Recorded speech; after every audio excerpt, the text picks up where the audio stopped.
¿Qué es lo bello? ¿Qué es lo sublime? ¿Qué es lo siniestro? ¿Qué es el horror?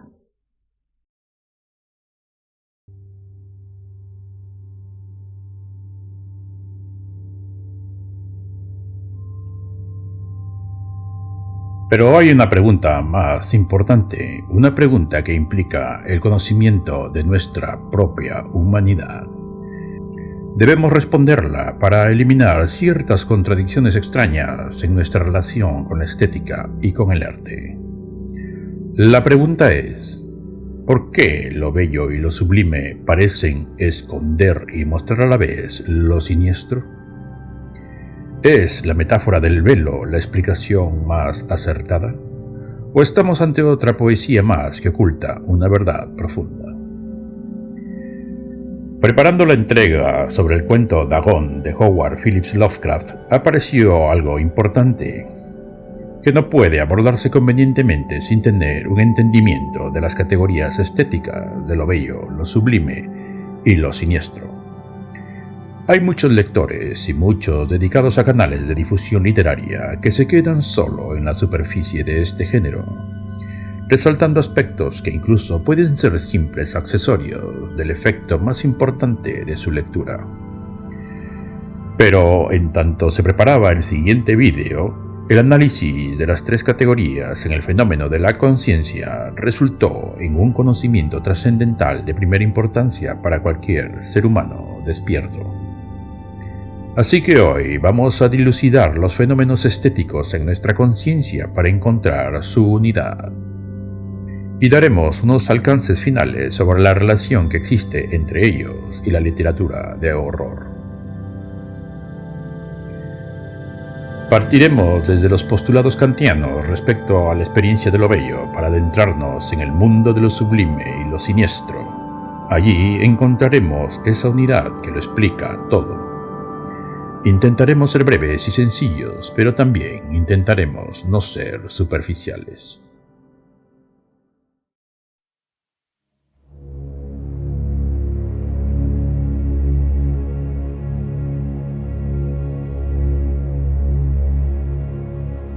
Existe aún hoy cierta extrañeza ante la idea de la belleza como un velo de malla que de algún modo cubre el horror de la existencia y no nos permite sucumbir a su influjo inaprensible.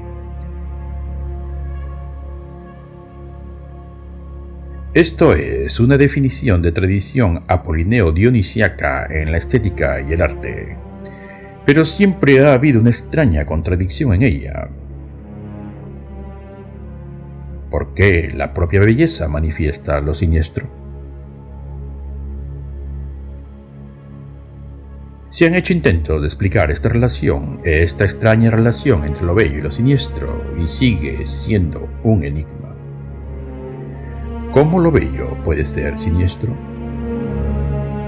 Eugenio Trías dice que el velo de la belleza debe ya contener lo siniestro para que el objeto sea bello propiamente, que lo siniestro refuerza el sentimiento de lo bello en la forma.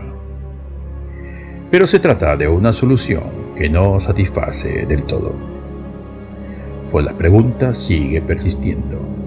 ¿Por qué, siendo lo bello un velo, permite entrever lo siniestro?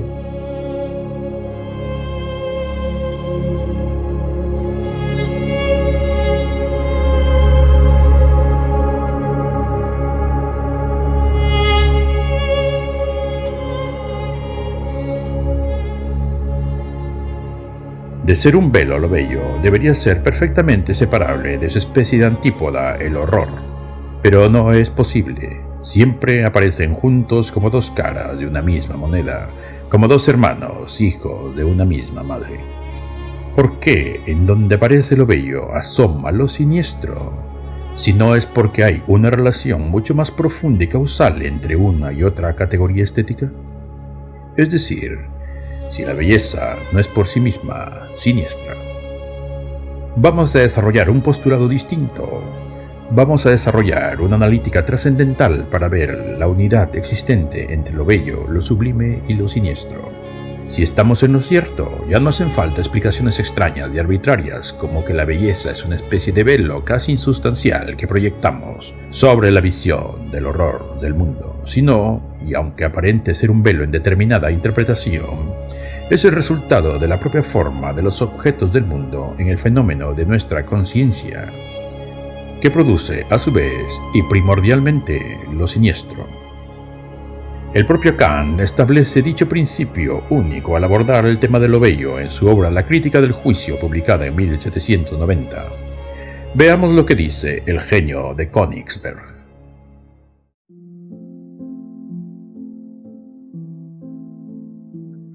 Cuando con la simple aprehensión de la forma de un objeto de la intuición, sin relacionar la misma con un concepto para un conocimiento determinado, va unido placer. Aclaremos algo antes de continuar. Kant pone como condición necesaria que, en el plano estético, consideremos al objeto solo en cuanto a la forma que percibimos de él, o que aprendemos, o que intuimos, solo y únicamente su forma. Es decir, de alguna manera suspendemos la actividad cognitiva de nuestras facultades y despojamos al objeto de cualquier concepto que el entendimiento le haya atribuido. Como por ejemplo, flor, como órgano reproductivo de la planta, o edificio, como construcción con un fin determinado, como puede ser un conjunto de apartamentos para que allí viva gente. En el juicio estético o de gusto, solo atendemos a la pura forma de la flor, a la pura forma de un edificio. Todo juicio de entendimiento que llevaría a un concepto queda, por así decirlo, amputado, prohibido en su resolución final, para que la forma incida solo en su actividad sin concepto, es decir, en el puro principio formal del entendimiento, en su tendencia, en su volición como elemento de la conciencia, lo que Kant llama la finalidad sin fin. En este estado alterado de la conciencia, pues el entendimiento ya no resuelve hasta su última consecuencia limitante al objeto en un fin determinado, sino que se queda suspendido en su pura actividad, en el puro fenómeno ontológico de la finalidad, es que, de causar placer, la forma, solo la forma del objeto, puede ser juzgada como bella. Continúa Kant. Entonces, por eso es referida la representación, no al objeto, sino solamente al sujeto, y el placer no puede representar más que la acomodación de aquel con las facultades de conocer que están en juego. La forma de tal objeto es juzgada en la mera reflexión sobre la misma, como la base de un placer que es además juzgado como necesariamente unido a la forma y por consiguiente no solo para el sujeto que aprehende aquella forma, sino para todo el que juzga en general. El objeto llámese entonces bello. Como se ha dicho, si la pura forma del objeto en esa suspensión de las actividades de nuestras facultades de conocer causa placer, este sería producido por la acomodación de la forma del objeto a la pura formalidad de dichas facultades en su incompletitud cognitiva. Mejor dicho, nuestras facultades de algún modo resuelven la descoordinación de su limitante actividad en fines, restableciendo, al menos a medias, la armonía de nuestra conciencia mediante la acomodación y la coordinación de su simple formalidad, de su principio activo de finalidad, sin concepto limitante alguno. Y esta recuperación nos produciría placer, y ese objeto sería juzgado como bello.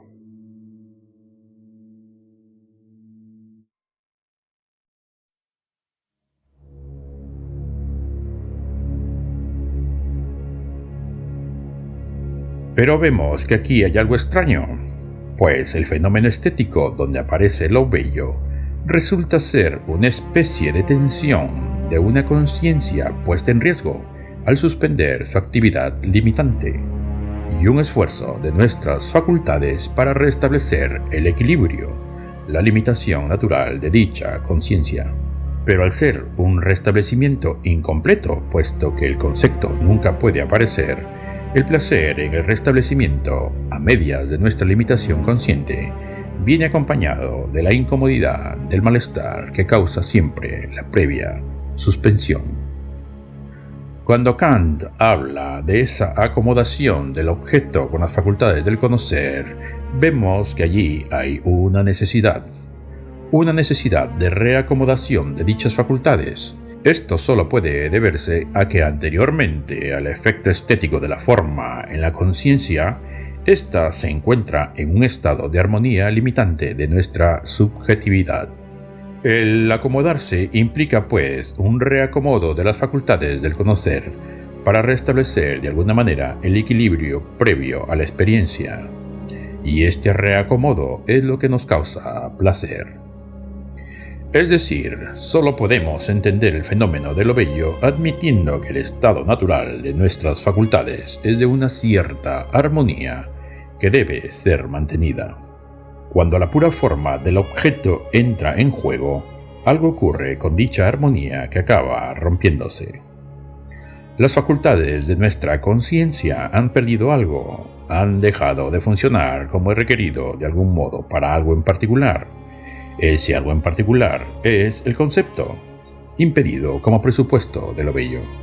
El acomodo del objeto viene cuando, tras un esfuerzo de nuestras facultades, podemos restablecer de alguna manera la armonía, la coordinación o la concordancia de nuestras facultades. Cuando se consigue, entonces sentimos placer. Pero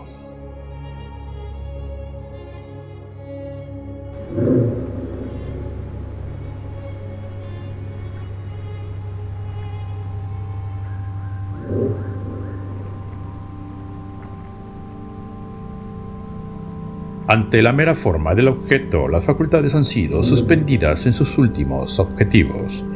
No hay conceptos, solo pura forma, y las facultades de nuestra conciencia han llegado, o quizá descendido, a un punto muerto, a una incongruencia, de modo que el estado consciente se halla altamente perturbado. Esta alta perturbación genera un lúgubre desagrado, y este estado es ni más ni menos que el propio origen de lo siniestro.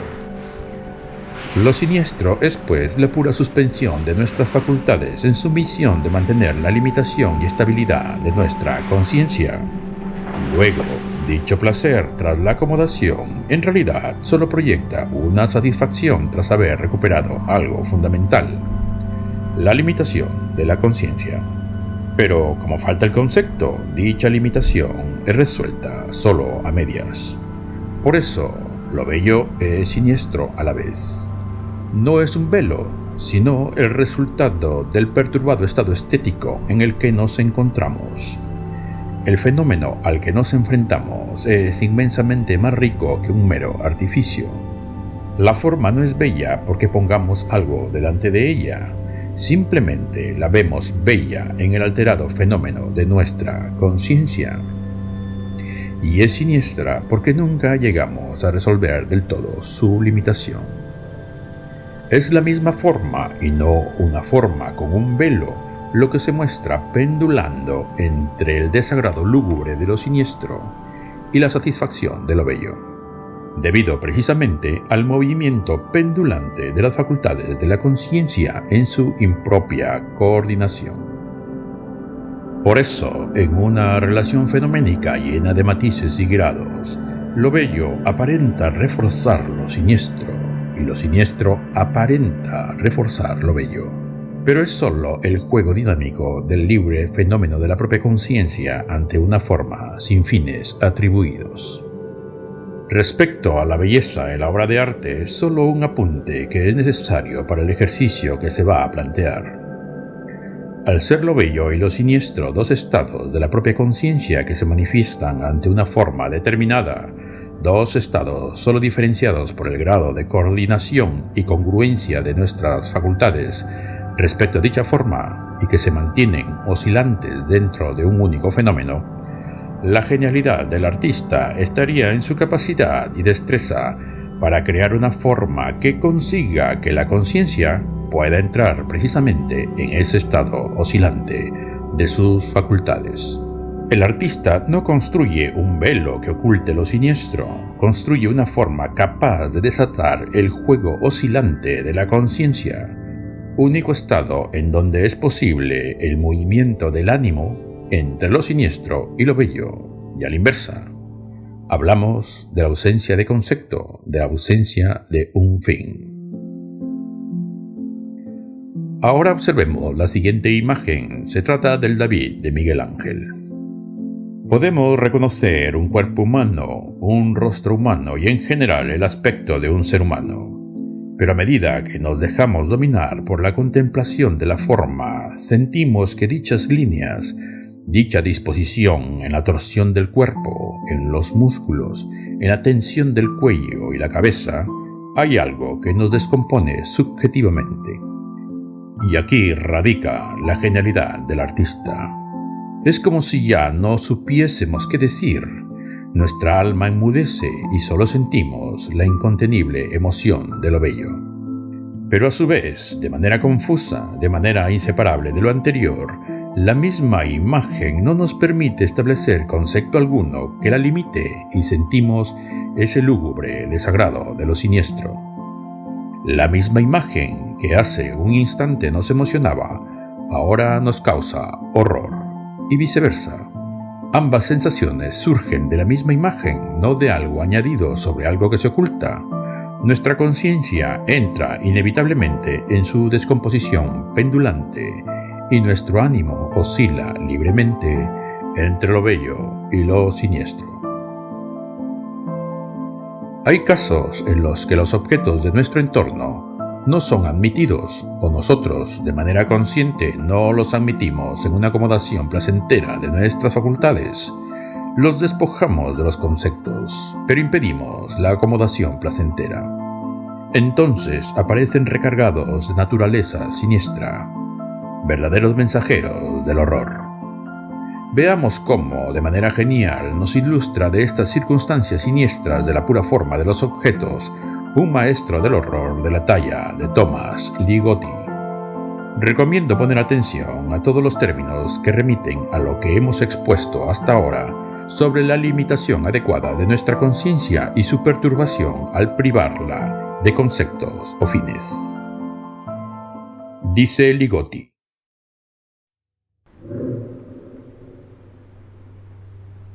los objetos cotidianos parecen curiosamente propensos a ser percibidos como siniestros, porque los vemos cada día y sabemos cómo deberían ser y cómo no deberían ser. Un día, esos zapatos en el suelo de tu armario pueden atraer tu mirada de un modo en que nunca lo habían hecho. De alguna manera, se han convertido en algo abstraído de tu mundo, apariencias que no puedes situar, trozos de materia sin cualidad ni significado fijo. Te sientes confuso mientras los miras.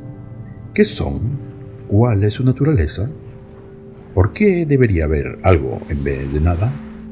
Pero antes de que tu conciencia pueda hacer más preguntas, la retraes para que tu calzado vuelva a parecer familiar y no siniestro en su ser.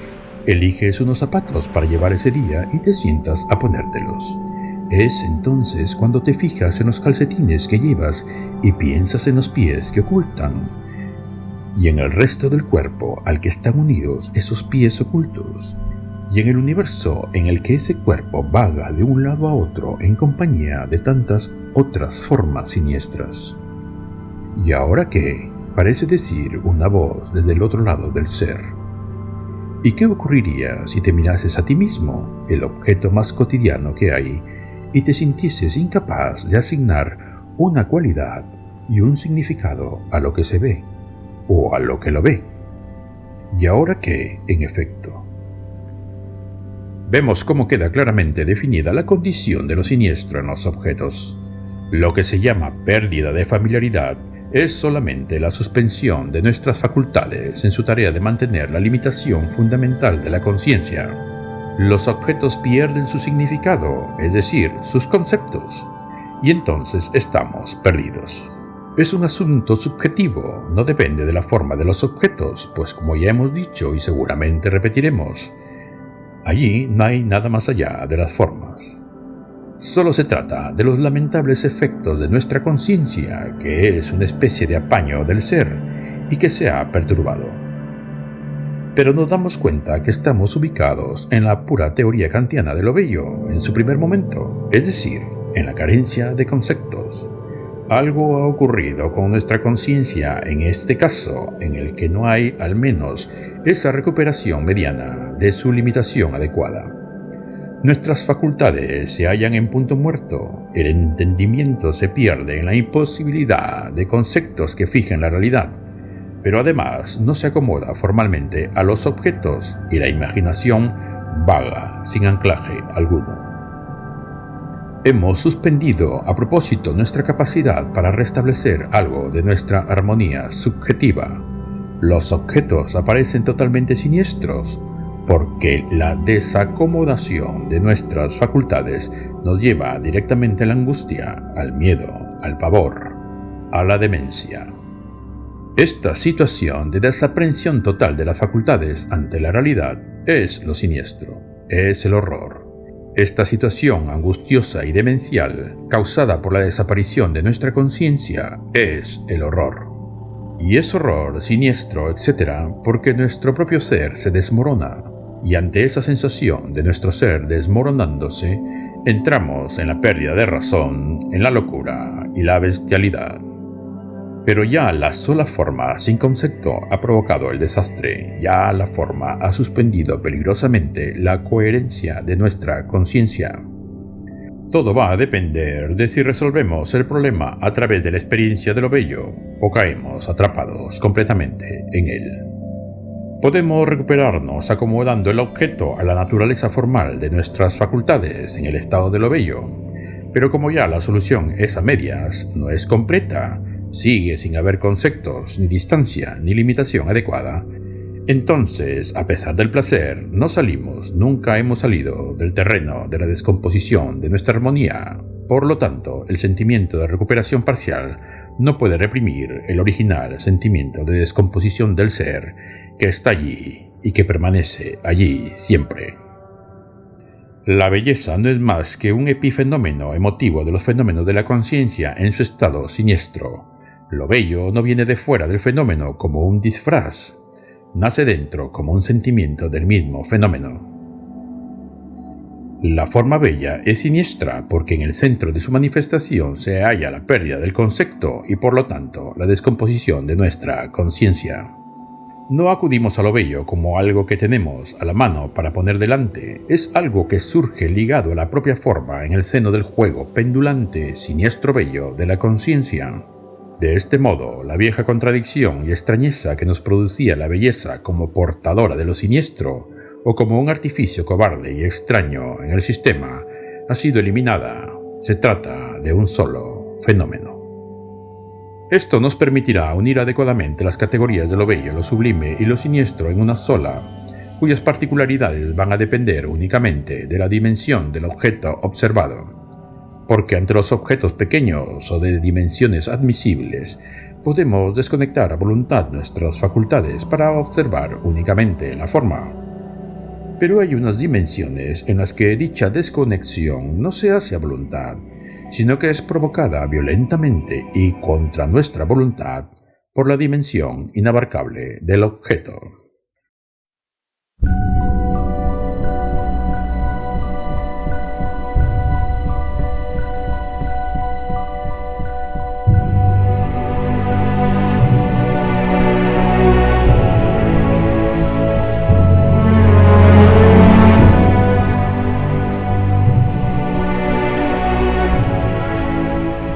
Lo sublime estaría en la misma base de la descomposición de la conciencia y su lucha por mantenerse en sus límites. Solo que en este caso el objeto se nos aparece inabarcable, incomprensible. No somos capaces de al menos establecer una limitación espacial del mismo, como en el caso de lo bello. Pero esto ocurre cuando somos impactados por un paisaje inmenso, por un horizonte de montañas nevadas perdiéndose a la vista, o la furia de un mar enorme delante nuestro.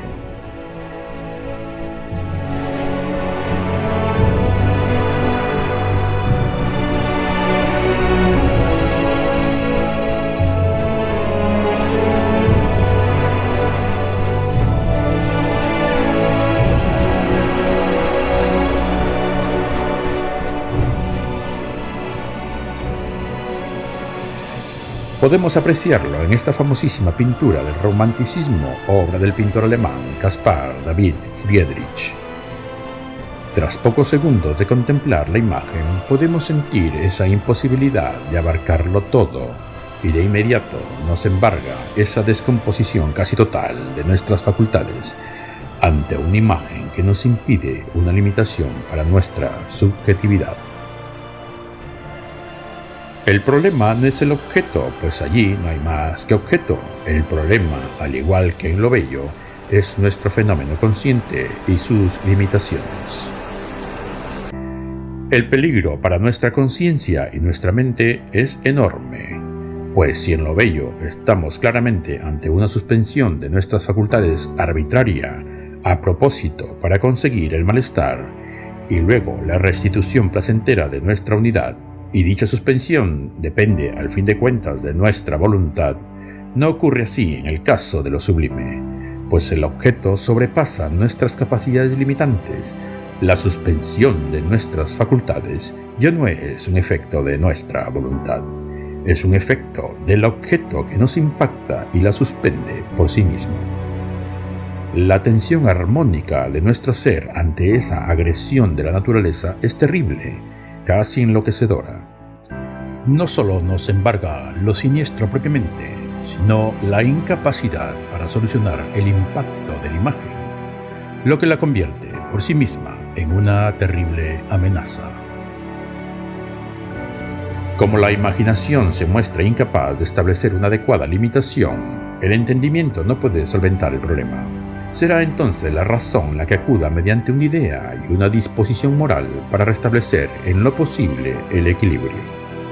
Aparecen las ideas de infinito, de Dios y de mundo y el sentimiento de superioridad moral respecto a dicho mundo.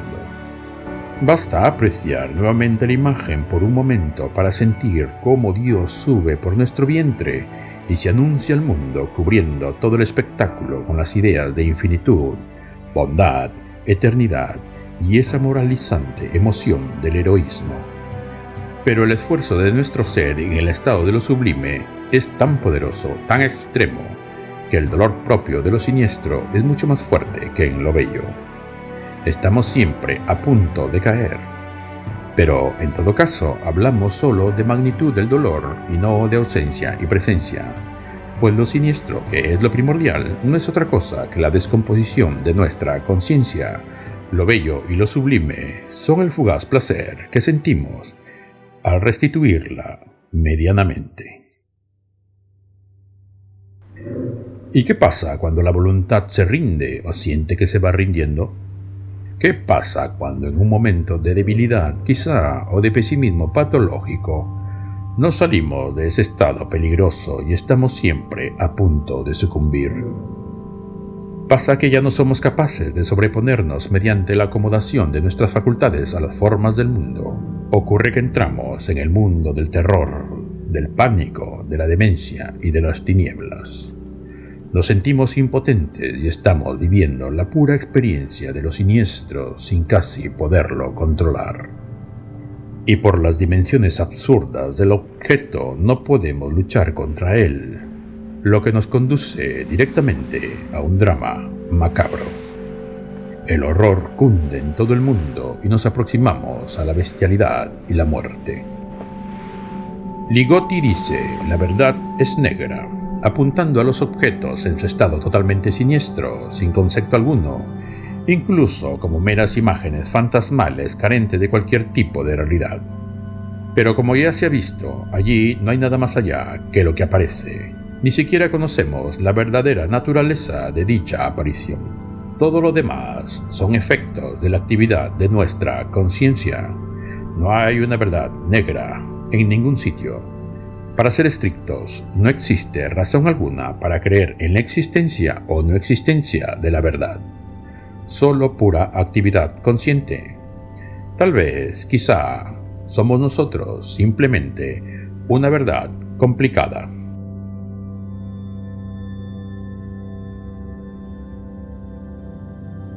La más antigua y más fuerte emoción de la humanidad es el miedo, y el más antiguo y más fuerte tipo de miedo es el miedo a lo desconocido. escribió Lovecraft en su ensayo El horror sobrenatural en la literatura, publicado en 1927. No sabemos si también es el más antiguo, pero sí podemos afirmar que el peor de los miedos no es el miedo a lo desconocido, a pesar de ser terrible. El peor de los miedos es el miedo a no reconocer lo conocido. El peor de los miedos es el miedo a la locura.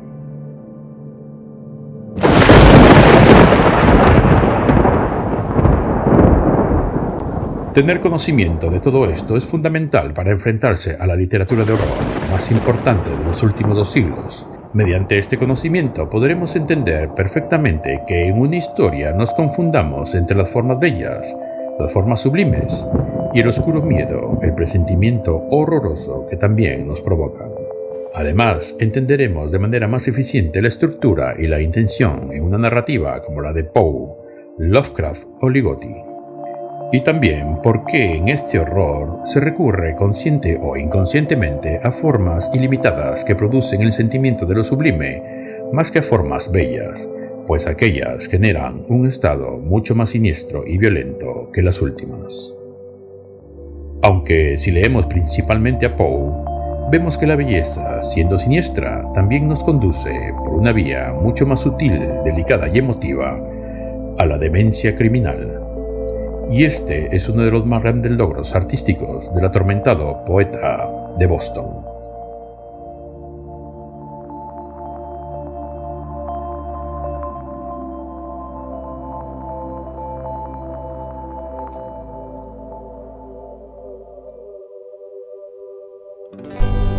On the plateau there, hair and skin shining golden, holding daisies in her ears, standing 9 feet tall, making stones out of boulders, wrapped up in chains in evening wear. I flashed a yellow grin, 15 teeth came loose and fell out of it, but she blushed all the same.